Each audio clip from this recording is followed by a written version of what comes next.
Hello everyone, welcome to commerce simplified.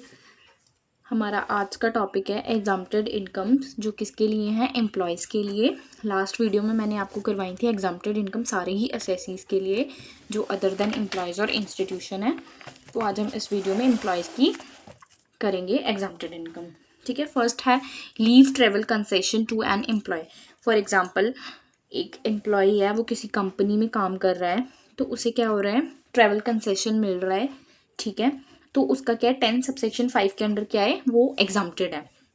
Allowances और perquisite outside India, कोई भी उसको अलाउंस या कोई भी परक्विजिट मिल रहे हैं, ठीक है, कोई भी फ्रिंज बेनिफिट्स मिल रहे हैं जो एक कंपनी प्रोवाइड करती है अपने एम्प्लॉयज़ को। अलाउंसेस मिल रहे हैं, ट्रैवल अलाउंस हो गया, जैसे फूड अलाउंस हो गया, मेडिकल अलाउंस हो गया। ठीक है। ये क्या है? आपके exam time. Death cum retirement gratuity section 10 sub section 10 के अंडर क्या है? ये भी आपकी टैक्स फ्री है, इस पर भी आपका टैक्स नहीं लगेगा। इनकैशमेंट ऑफ अर्न लीव, जो भी आपने लीव है नहीं ली है, मतलब उनका इनकैशमेंट मिलेगा। 10 सब सेक्शन 10 AA के अंडर।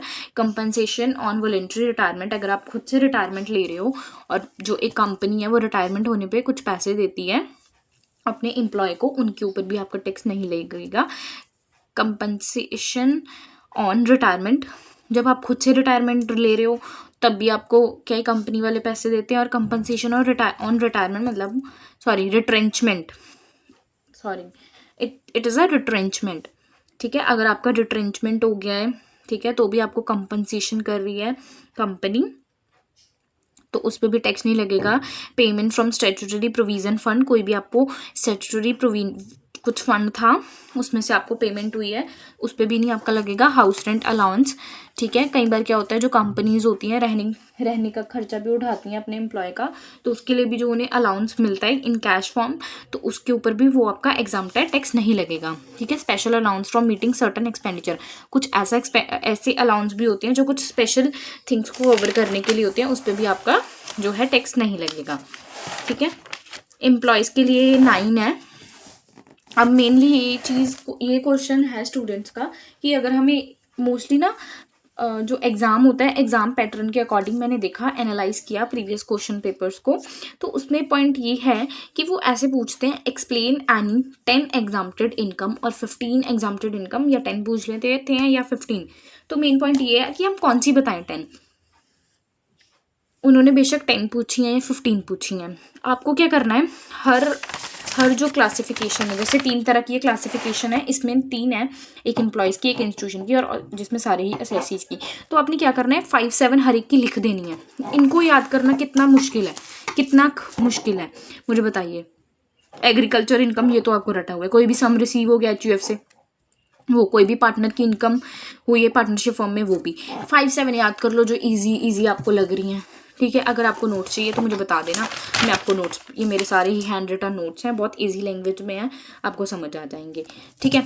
जो इजी है उन्हें रिवाइज कर लेना, फिर लिख देना। एम्प्लॉयज़ के केस में देख लो 9 ही है, इसमें कितना ही मुश्किल है लर्न करना। ठीक है। तो अब है इंस्टीट्यूशन। जब इंस्टीट्यूशन का आएगा तो इसमें भी 5-7 लिख देना, पर मैं आपको ये सारी 17 बताऊंगी। Income of a local authority, panchayat, income from house property, capital, income from other sources, मतलब कोई लोकल अथॉरिटी है, जैसे पंचायत है, उसे कोई इनकम हो रही है तो वो भी क्या है, टैक्स पे नहीं करेगी। ठीक है। Income of a research association, कोई कुछ आपको पता है कि कुछ एसोसिएशंस होती हैं, कुछ ऐसी बॉडीज बनाई जाती हैं जिनको किस लिए होता है,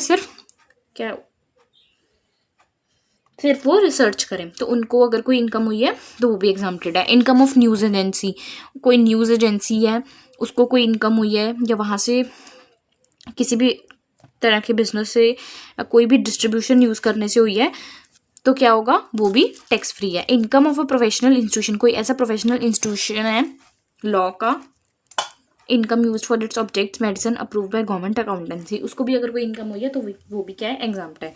income of a fund for welfare of employees और देयर डिपेंडेंट, मतलब कोई भी आपको फंड हुआ है किसी भी वेलफेयर फंड से आपको या किसी भी डिपेंडेंट को, तो वो भी टैक्स फ्री है। Income of pension fund setup by IIC of Indian और अदर इंश्योरेंस, LIC सॉरी, ठीक है, कोई भी आपको फंड हुआ है किसी भी इंस्टीट्यूशन को तो वो भी है।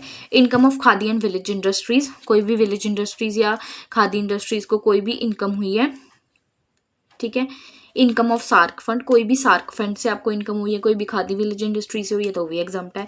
Income of specific charitable fund, कोई भी चैरिटेबल फंड है उसको अगर इनकम हुई है तो वो भी एग्जाम्प्ट है। Income of investor, income of investor protection fund from recognise stock exchange, मतलब कोई भी आपको इनकम हुई है इससे इन्वेस्टर प्रोटेक्शन फंड से तो वो भी आपकी एग्जाम्प्ट है, ठीक है। Investor protection fund for commodity exchange, अगर आप कोई कमोडिटीज एक्सचेंज कर रहे हो वहाँ से हुई है तो वो भी आपका, ठीक है। Income of venture capital fund और वेंचर कैपिटल कंपनी, ठीक है, कोई आप वेंचर कैपिटल था, ठीक है, इंस्टीट्यूशन बना फिर उनको कोई वहाँ से इनकम हुई, ठीक है, तो वो भी एग्जाम्प्ट है। Income of registered trade union, जो हमारे रजिस्टर्ड ट्रेड यूनियंस हैं उन्हें इनकम हो रही है तो वो भी एग्जाम्प्ट है। इनकम ऑफ प्रोविडेंट फंड्स, कोई भी आपको प्रोविडेंट फंड्स है वहाँ से इनकम हो रही है तो वो भी एग्जाम्प्टेड है। Income of employ state insurance fund is exempted, जो आपकी ESI है यहाँ से भी आपको क्या है इनकम जो है आपकी एग्जाम्प्ट है। Income of body for promoting the interest of schedule caste और शेड्यूल ट्राइब्स, कोई भी किसी भी बॉडी को इनकम हो रही है प्रमोट करने से शेड्यूल कास्ट और शेड्यूल ट्राइब्स को, जो शेड्यूल ट्राइब्स हैं और शेड्यूल कास्ट है इनको प्रमोट करने से जो भी इनकम हो रही है वो भी आपकी क्या है एग्जाम्प्टेड है। सो मैंने आज आपको एग्जाम्प्टेड इनकम सारी करवा दी हैं तो आप इनको अच्छे से रिवाइज कर लेना, ठीक है। I hope you like this video को लाइक करें, कमेंट करें, शेयर करें और अपने फ्रेंड्स के साथ शेयर करें ताकि वो भी इस चैप्टर को पढ़ सकें अच्छे से। बिल्कुल ही इजी लैंग्वेज में मैंने आपको बता दिया, ये सारे पॉइंट्स ही हैं, बहुत मुश्किल नहीं है लर्न करना। एग्ज़ाम के लिए 5-7 याद कर लो, ठीक है, देख लो, ठीक है। Okay, thank you very much. I hope you like this video, like करें, कमेंट करें, शेयर करें।